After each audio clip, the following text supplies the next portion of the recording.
সংখ্যালঘু নির্যাতনের সবক দেয়া ভারতের অবস্থাটা কি? তাদের দেশে কেমন আছে সংখ্যালঘুরা? ঠিকমতো নিজের অধিকার পান তো তারা?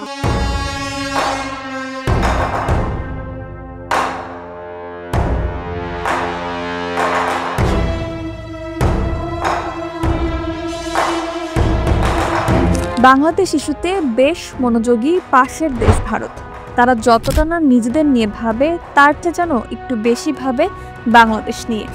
সম্প্রতি বাংলাদেশের বিচ্ছিন্ন কিছু ঘটনাকে সংখ্যালঘু নির্যাতন বলে উস্কানি দিয়ে সাম্প্রদায়িক দাঙ্গা তৈরির অপচেষ্টা করে সে দেশের বেশ কিছু গণমাধ্যম।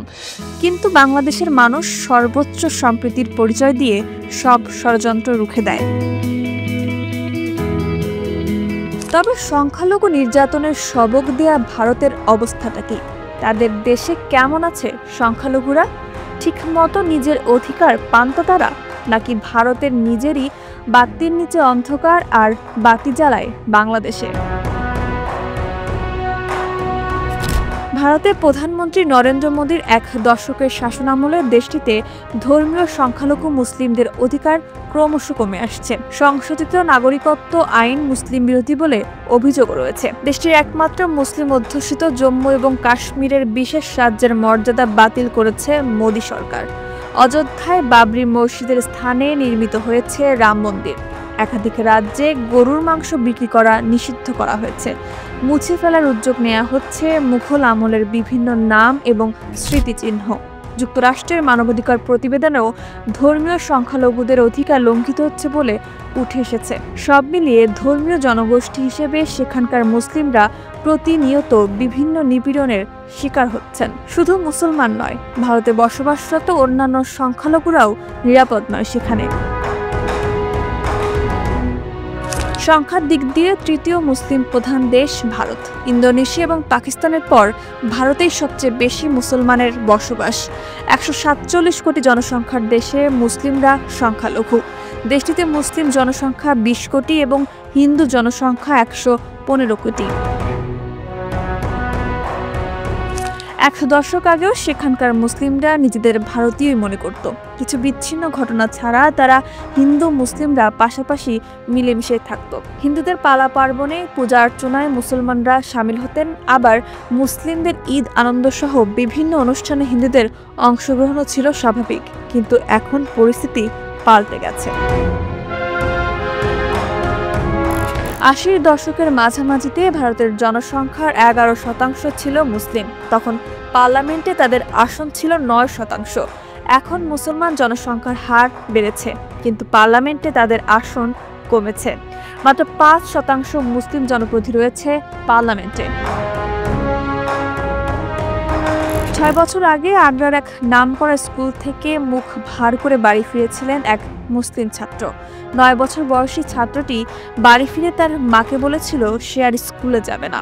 ছাত্রের মা রিমা আহমেদ একজন লেখক এবং প্রতিষ্ঠিত পরামর্শক। তিনি জানান, ছেলের অভিযোগ সহপাঠীরা তাকে ঠাট্টা বিদ্রূপ করে। কিন্তু কি সেই বিদ্রূপ?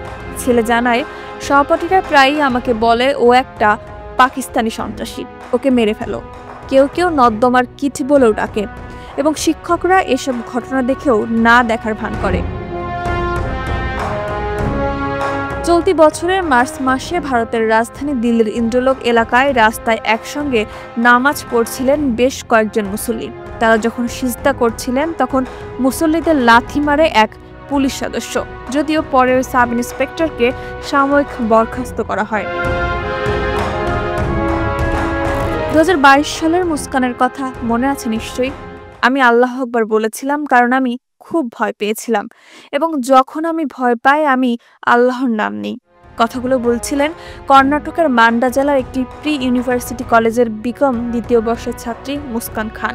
তখন মুস্কানের এমন একটি ভিডিও ভাইরাল হয়েছিল যাতে দেখা গেছে তিনি হেজাব পরে তার স্কুটি পার্ক করে ক্লাসের দিকে এগিয়ে যাচ্ছেন, কিন্তু বেশ কিছু মানুষ তাকে অনুসরণ করছে।